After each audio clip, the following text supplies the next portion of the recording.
First thing you have to wear احرام from میقات. احرام پہننے کے بعد آپ نے 2 رکعت نفل ادا کرنے ہیں، جس کی فرسٹ رکعت کے اندر آپ سورۃ الکافرون اور سیکنڈ رکعت کے اندر آپ سورۃ اخلاص پڑھیں گے. نفل پڑھنے کے بعد آپ نے عمرہ کی نیت کرنی ہے and this is how you will enter into احرام اسٹیٹ. اور اب آپ احرام کی پابندیاں اپلیکیبل ہو جاتی ہیں and you have to follow them. جب آپ مسجد الحرم میں انٹر ہوں تو باب السلام سے انٹر ہوں because it's a part of سنہ. لیکن اگر آپ اس دروازے سے داخل نہ ہو سکے تو آپ کسی بھی اور دروازے سے داخل ہو سکتے ہیں. مسجد الحرم میں انٹر ہوتے وقت جب آپ کی پہلی نظر پڑتی ہے بیت اللہ پہ تو دعا آپ لازمی کریں. طواف کرنے سے پہلے آپ نے وضو کرنا ہے اور پھر آپ نے اپنا رائٹ شولڈر جو ہے وہ اوپن کرنا ہے.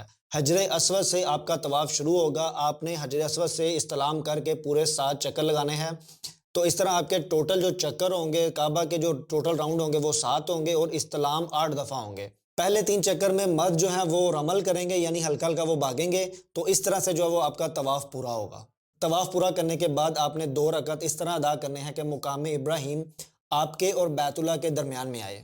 بیٹھ کر پانی پینا سنت نبوی ہے، لیکن جب آپ زمزم پئیں گے طواف کرنے کے بعد جب آپ نے زمزم پینا ہے تو آپ نے بیت اللہ کی طرف فیس کر کے زمزم کھڑے ہو کر پینا ہے. اور زمزم پیتے وقت آپ جو بھی دعا کریں گے، جو بھی خواہش کریں گے، جو دعا کریں گے وہ اللہ تعالیٰ قبول کرتے ہیں. زمزم پینے کے بعد آپ نے صحیح پرفارم کرنی ہے جسے صفا مروہ کہتے ہیں. صفا سے آپ کا پہلا چکر شروع ہوگا اور مروہ پہ آپ کا 1 چکر مکمل ہوگا. اسی طرح مروہ سے صفا آپ کا دوسرا چکر ہوگا.